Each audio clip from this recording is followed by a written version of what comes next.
My name is Lillian, and I am 99 years old. Listen carefully. If I could give you back all the time you're about to waste after 50, I would. But I can't. What I can tell you is this. Almost everything you're chasing right now will quietly stop mattering much sooner than you think.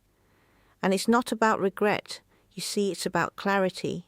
And clarity is one of the few gifts age gives us for free, if we're willing to look honestly at where our energy actually goes. And if you stay with me, I'll show you exactly where most people waste the second half of their lives and what finally matters instead. Here are 7 things that, in my opinion, are a complete waste of time after 50.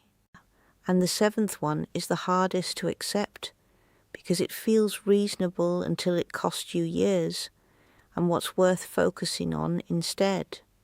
If any of this speaks to you, let me know in the comments.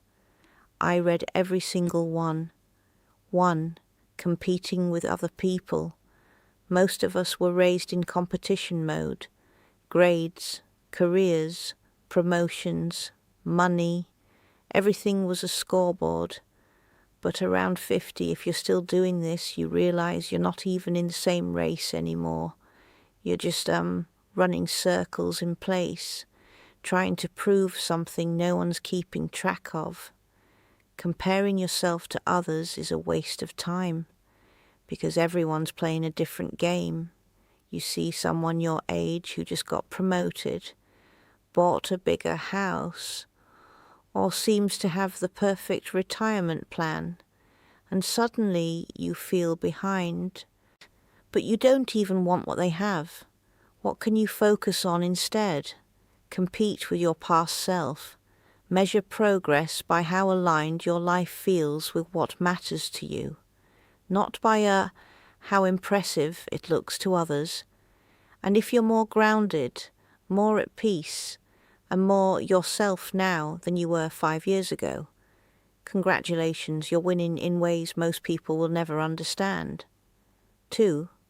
Tying your identity to your career. This one hits hard, and even if you've resisted doing it, society tries to impose it on you. For years, your job title was shorthand for who you were, your worth, your purpose, your status. Maybe you introduced yourself by your job title for 30 years. Now you're retired or considering a change, or you've just outgrown that mindset and you don't know what to say when someone asks, so what do you do? Eventually that attachment becomes a trap. If your entire identity depends on what you do, then what happens when that chapter ends? Who are you then? Your career can be meaningful, but it's not the whole story. What can you focus on instead? Challenge the belief that we need to label ourselves to matter. Focus on who you are when you're not working. Reinvest in curiosity, creativity, and contribution, the things that make you feel alive even when no one's paying you for them. And to me, the second chapter of life isn't about climbing higher. It's about going deeper. 3. Forcing yourself to finish things that aren't serving you. We were raised to believe that quitting is failure. Finish what you start. Don't be a quitter. Push through.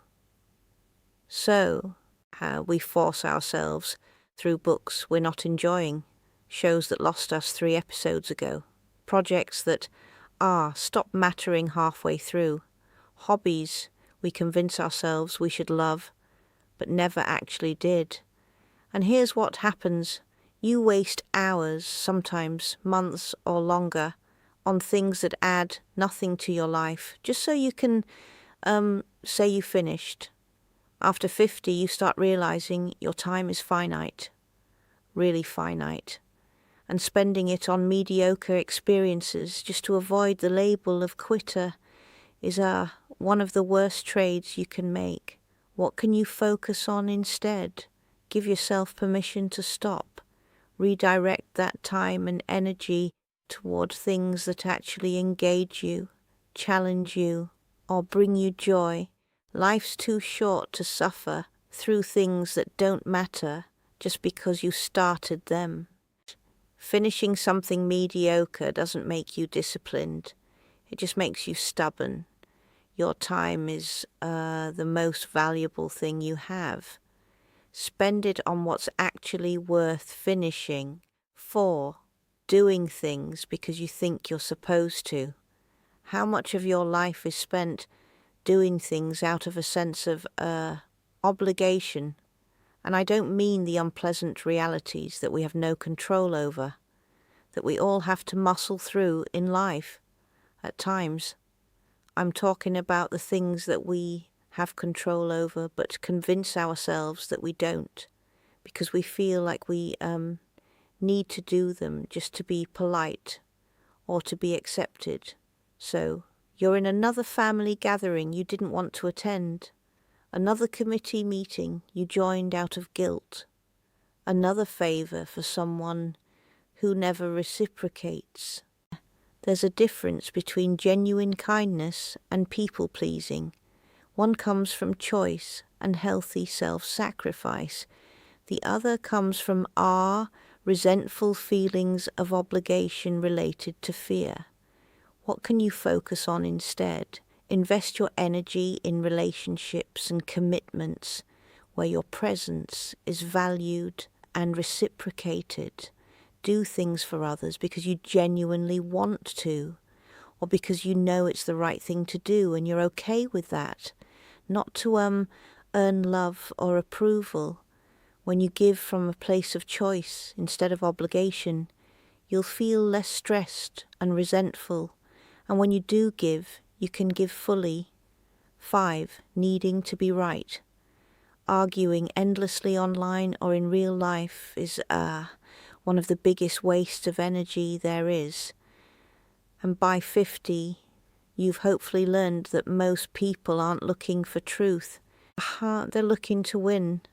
And if you get sucked into that game, you'll lose stressful hours trying to convince people who have already made up their minds. This is why I don't argue with people in the comments or in real life. And yes, there are things where the right answer matters, but so often we waste time on unimportant issues. What can you focus on instead? Value peace over being right.